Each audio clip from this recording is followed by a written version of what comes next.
नारे एक बार फिर से गूंजते हुए दिखाई देते हैं कि जहां हुए बलिदान मुखर्जी वह कश्मीर, यही इन्हीं वादियों में नारे गूंजे थे।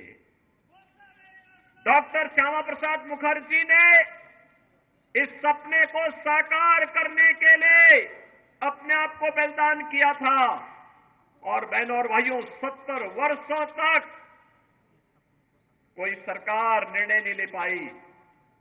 डॉक्टर जितेंद्र सिंह जी को आपने चुनाव जिता करके भेजा। मैं जानता हूं 2014 में हम दोनों साथ साथ सांसद थे और तब भी जब भी जम्मू कश्मीर की बात आती थी बेझिझक एक सांसद के रूप में, एक मंत्री के रूप में बोलते थे कि मैं पहले वहां का नागरिक हूं, धारा 370 समाप्त होनी ही चाहिए और वहां का विकास होना ही चाहिए। और आज मैं बधाई देता हूं आप सबको, प्रधानमंत्री मोदी जी के प्रति आभार व्यक्त करता हूं, गृह मंत्री अमित शाह जी के प्रति आभार व्यक्त करता हूं, जिन्होंने आतंकवाद की इस जड़ को सदैव के लिए समाप्त करके आज कश्मीर में यह साबित कर दिया है कि दिल्ली का लाल किला हो या श्रीनगर का लाल चौक, चारों ओर उत्साह है, उमंग है, क्योंकि यह क्षेत्र आज विकास की मुख्य धारा के साथ जुड़ा हुआ है।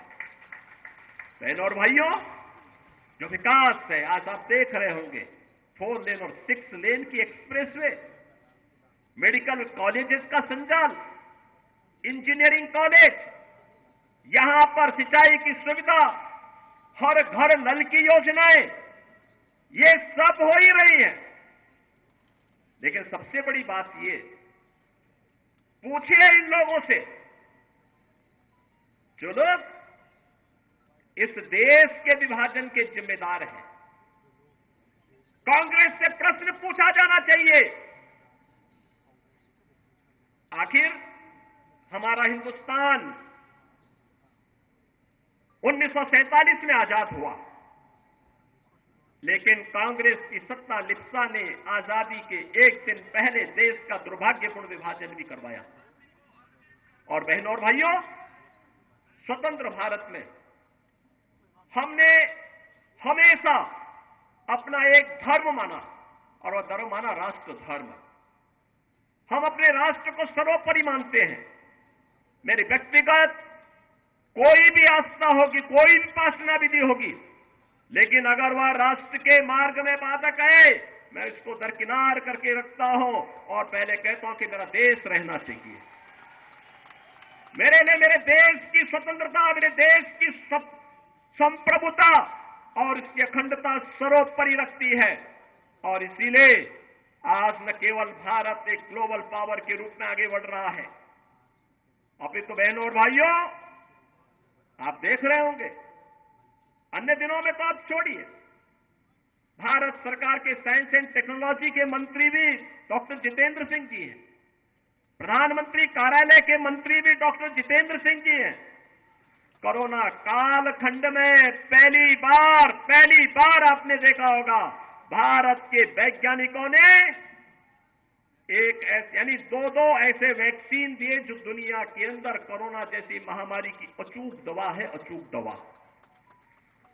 आपने देखा होगा सबसे प्रभावी वैक्सीन भारत ने दी, फ्री में वैक्सीन, फ्री में उपचार, फ्री में टेस्ट, 140 करोड़ भारतवासियों को भारत की सरकार ने प्रधानमंत्री मोदी जी के नेतृत्व में प्रदान किया। और बहनों और भाइयों, 4 वर्ष से फ्री में 80 करोड़ लोगों को राशन की सुविधा, और अगले 5 वर्ष तक ये राशन की सुविधा फिर से प्राप्त होने वाली है भारतवासियों को। आप सोचो, 140 करोड़ में से 80 करोड़ लोगों को 4 वर्ष से फ्री में राशन की सुविधा अगले 5 वर्ष तक मिलना है।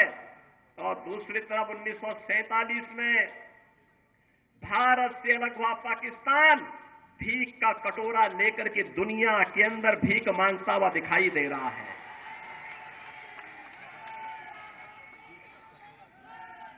आज आप देख रहे होंगे बदलते हुए भारत को। ये जो नया भारत है, बहनों और भाइयों, इस नए भारत को आज आप देख रहे होंगे, एक भारत श्रेष्ठ भारत। इस भारत में भारत के 140 करोड़ लोगों का सम्मान भी है। दुनिया के अंदर आज भारतवासी कहीं भी जाता है, लोग बड़े सम्मान के साथ उसकी ओर देखते हैं। आज भारतवासी दुनिया के अंदर सम्मान प्राप्त कर रहा है। आज सीमाएं भी सुरक्षित हुई हैं। ऐसा नहीं कि अब कोई पाकिस्तान का व्यक्ति कोई घुसपैठ करके हमारी सुरक्षा में सेंध लगाएगा, नहीं लगा सकता। अगर कहीं एक पटाखा भी फूट जाए ना, तो पाकिस्तान अब सफाई देता कि नहीं, मेरा इसमें हाथ नहीं है, क्योंकि उसे मालूम है अगर कुछ हो गया तो फिर उसको लेने के देने पड़ेंगे। और बहनों भाइयों, जब एक मजबूत सरकार होती है तो ऐसे होता है। सुरक्षा की पुख्ता व्यवस्था, कश्मीर में धारा 370 समाप्त करके यहां के आतंकवाद की समस्या का समाधान, देश के अंदर नक्सलवाद की समस्या का भी समाधान हो गया।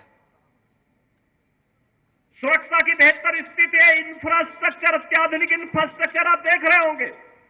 कई highway, railway, metro, rapid rail, IIT, IIM, medical college, AIIMS जैसी सौगात आज देश को प्राप्त हो रही है। साइंस एंड टेक्नोलॉजी के नए नए केंद्र बन रहे हैं। अत्याधुनिक इंफ्रास्ट्रक्चर विकसित हो रहा है। बेहतरीन माहौल में भारत आगे की ओर बढ़ रहा है। और यही नहीं, इन सब स्थितियों को ध्यान में रखने के साथ ही गरीब कल्याणकारी योजनाओं की कोई सानी नहीं। आप देखते होंगे, न केवल जम्मू कश्मीर में, पूरे भारत के अंदर भी आप देखते होंगे 80 करोड़ लोग फ्री में राशन की सुविधा का लाभ प्राप्त कर रहे हैं। 60 करोड़ लोग आयुष्मान भारत में 5 लाख रुपए की स्वास्थ्य बीमा का कवर प्राप्त कर रहे हैं। 50 करोड़ लोगों को जनधन के अकाउंट खोले गए। 12 करोड़ अन्नदाता किसान प्रधानमंत्री किसान सम्मान निधि का लाभ प्राप्त कर रहा है। 12 करोड़ गरीबों के घर में शौचालय बने हैं। 10 करोड़ परिवारों को फ्री में उज्ज्वला योजना के सिलेंडर के कनेक्शन प्राप्त हुए हैं। बहनों और भाइयों, 4 करोड़ गरीबों के लिए प्रधानमंत्री आवास योजना भी बने हैं और 2.5 करोड़ घरों तक पहली बार बिजली पहुंचाने का काम भी हुआ है। इस प्रकार के अनगिनत गरीब कल्याणकारी योजनाओं का लाभ आज पिछले 10 वर्ष में उस कैबिनेट ने और उस सरकार ने किए हैं, जिसका नेतृत्व मोदी जी कर रहे हैं। और आपके सांसद उस सरकार के अभिन्न हिस्से हैं। डॉक्टर जितेंद्र सिंह जी उस सरकार के हिस्से हैं। वह सरकार आज गरीब कल्याण का कार्य भी कर रही है। और तो और कितना परिवर्तन आया है। इससे पहले लोग अपने आप को हिंदू बोलने में भी संकोच करते थे। और बहनों और भाइयों, अयोध्या का नाम लेने पे तो लोग डरते थे।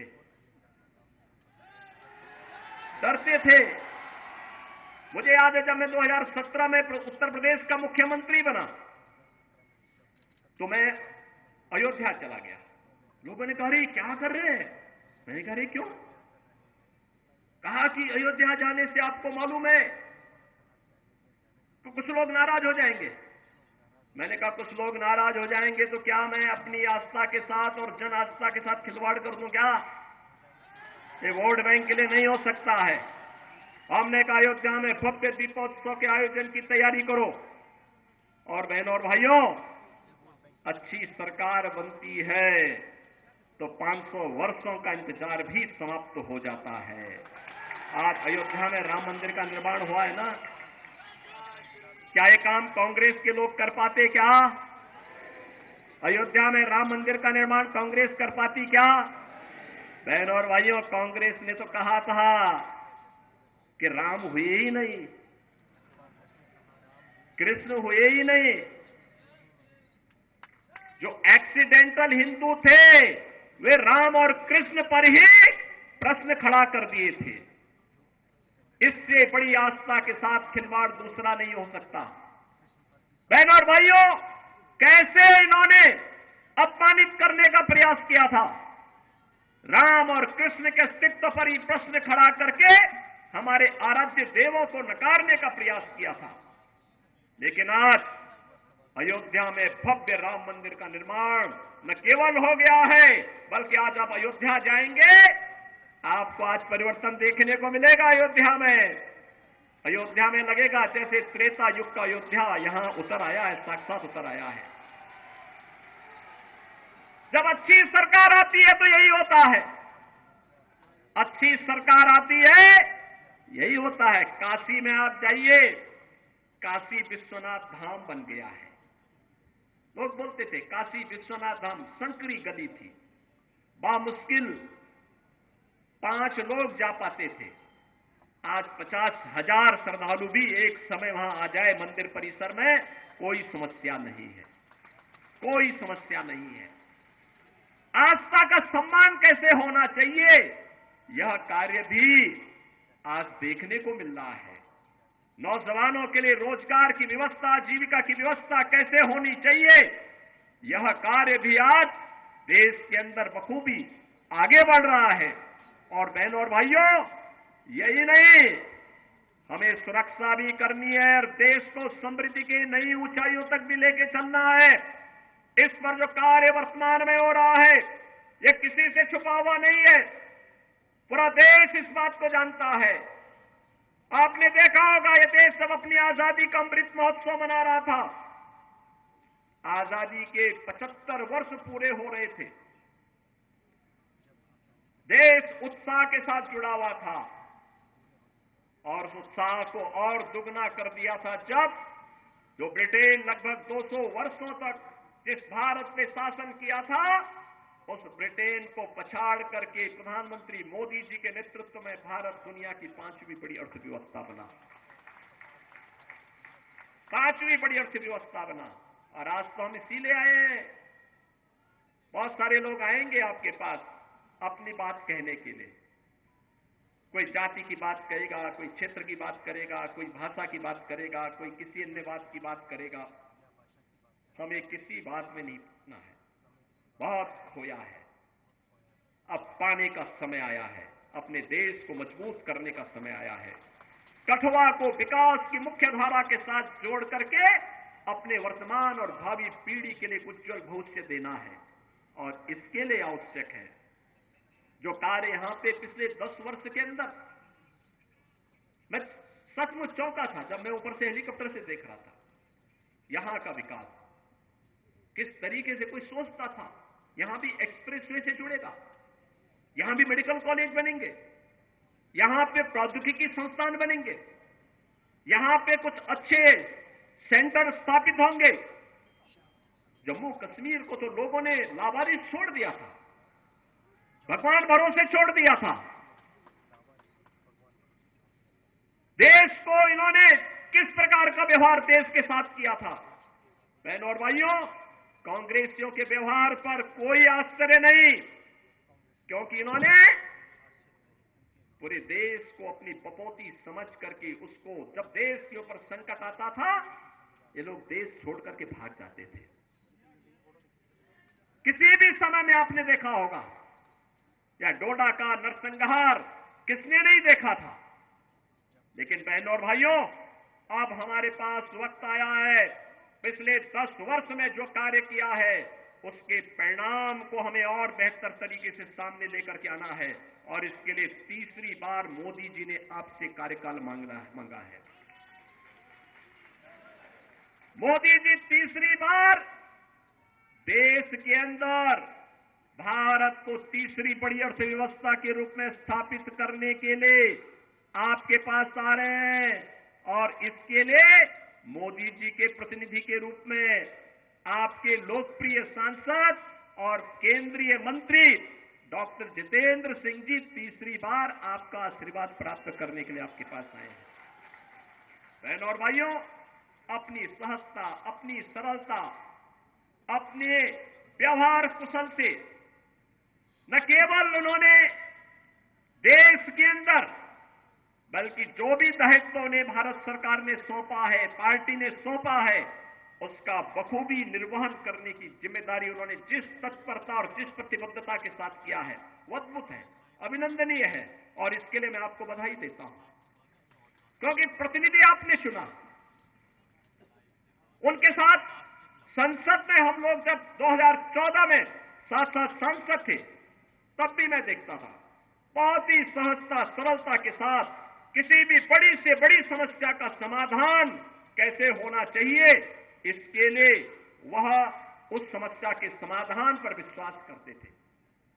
बहनों और भाइयों, आज मैं आपसे यही कहने के लिए आया हूं, आज देश जिस नए युग में प्रवेश किया है, जिस नए भारत का हम दर्शन कर रहे हैं, यह सच है, मोदी जी का नेतृत्व है। मोदी जी को इसका श्रेय जाता है। नए भारत के शिल्पी के रूप में मोदी जी का हर व्यक्ति सम्मान करता है। लेकिन बहनों और भाइयों, मोदी जी के साथ साथ आपको भी इसका श्रेय जाता है, क्योंकि मोदी जी को एक वोट देकर के आपने मोदी जी को देश की सत्ता सौंपी, देश की बागडोर सौंपी।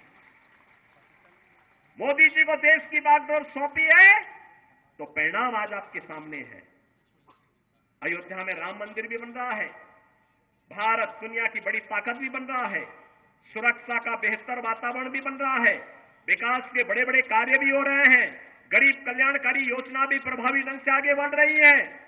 अगर जनता जनार्दन वोट ही न देती, क्या हम उत्तर प्रदेश देश के सबसे बड़े राज्य को संभाल पाते? क्या जो जम्मू कश्मीर की स्थिति थी, यहां पर पाकिस्तान प्रस्त आतंकवादी किस तरीके से तबाही मचाए हुए थे, लेकिन उत्तर प्रदेश के अंदर तो सत्ता के संरक्षण में जिस प्रकार की अराजकता थी, हर दूसरे दिन दंगा होता था, कर्फ्यू लगता था, महीनों महीनों कर्फ्यू रहता था। बहनों और भाइयों, 7 वर्ष से मैं आज उत्तर प्रदेश के अंदर मुख्यमंत्री के रूप में काम कर रहा हूं, और बहनों और भाइयों, 7 वर्ष में एक भी दंगा नहीं हुआ, वहां कोई दंगा नहीं है, कर्फ्यू नहीं है, बल्कि भगवान शिव की कावड़ यात्रा निकलती है धूम धड़ाके के साथ। लोग भूल गए कि कर्फ्यू भी कभी लगता था यहां पे। आप देखते होंगे, उत्तर प्रदेश देश का पहला राज्य है जहां के धर्मस्थलों से जो माइक की चिल्लाहट होती, सब उतर गया है, समाप्त। अब वहां माइक की आवाज नहीं होती है, लोग शांतिपूर्ण तरीके से विकास में विश्वास कर रहे हैं। विकास और आस्था को सम्मान किस रूप में होना है, अयोध्या उसका एक उदाहरण आपके सामने है, मथुरा वृंदावन उसका उदाहरण है। और बहनों और भाइयों, मैं तो आज अपने कठुआ के बहनों और भाइयों से ही कहूंगा, आपके यहां प्रथम चरण में चुनाव है। चुनाव के बाद पदाधिकारी अन्य क्षेत्रों में प्रचार के लिए जाएंगे, देश के अन्य क्षेत्रों में भी जाएंगे, लेकिन आप लोगों को फिर अयोध्या के दर्शन के कार्यक्रम जरूर बनाने चाहिए। बनाइए, हमें पहले से बता देना। आज अयोध्या में कोई समस्या नहीं है, कोई समस्या नहीं। जो पहले आज से 7 वर्ष पहले, 10 वर्ष पहले अयोध्या गया होगा, वो थोड़ा संकोच कर रहा होगा। अब अयोध्या बदल गई है। जैसे कठुआ में 6 लेन के एक्सप्रेस वे आ रही है ना, ऐसे अयोध्या के अंदर भी हम लोगों ने ऐसे एक्सप्रेस वे बना दी है।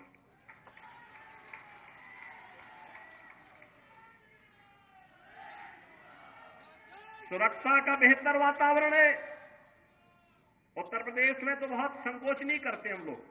बहनों और भाइयों, कोई दंगा करता है तो हम उसको उल्टा टांगने का काम कर देते हैं, लटका देते हैं उसको और बोल देते हैं कि वे जाओ। बहुत ज्यादा कोई बकबक करता है तो बहनों और भाइयों, मिर्च का झोंका नीचे से लगा दिया जाता है, फिर सारी भोंभो अपने आप ठीक हो जाती है उन लोगों की। और इसलिए बहनों भाइयों, आज हम आए हैं नए भारत के निर्माण के लिए। हमें प्रधानमंत्री मोदी जी को तीसरा कार्यकाल देना है, और तीसरे कार्यकाल के लिए तीसरी बार डॉक्टर जितेंद्र सिंह जी को भारी बहुमत से विजयी बना के भेजना है। उधमपुर में फिर से तीसरी बार कमल खिलाना है।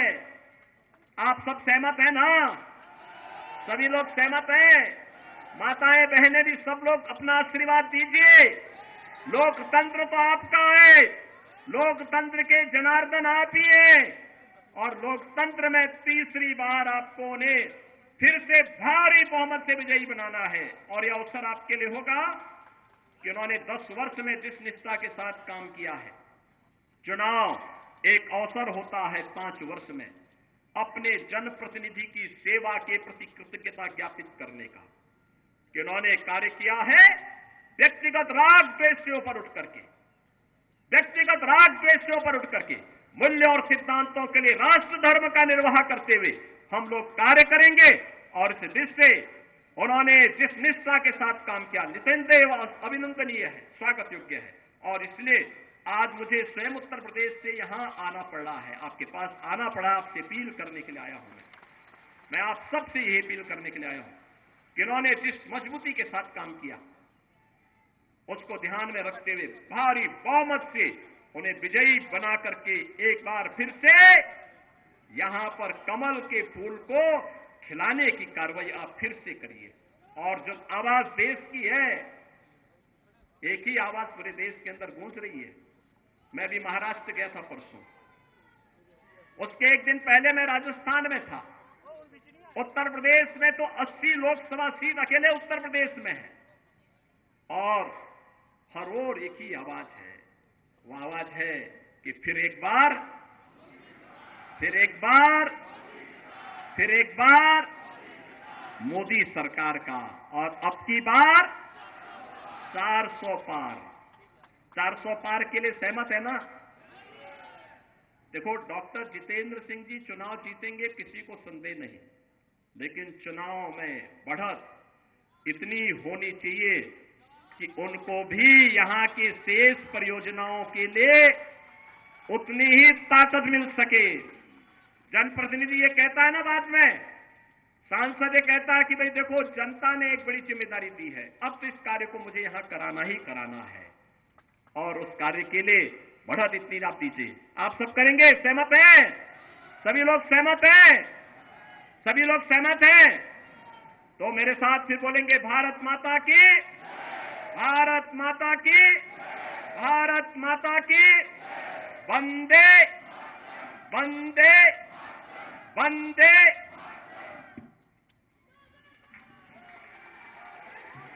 जी सबका धन्यवाद करेंगे।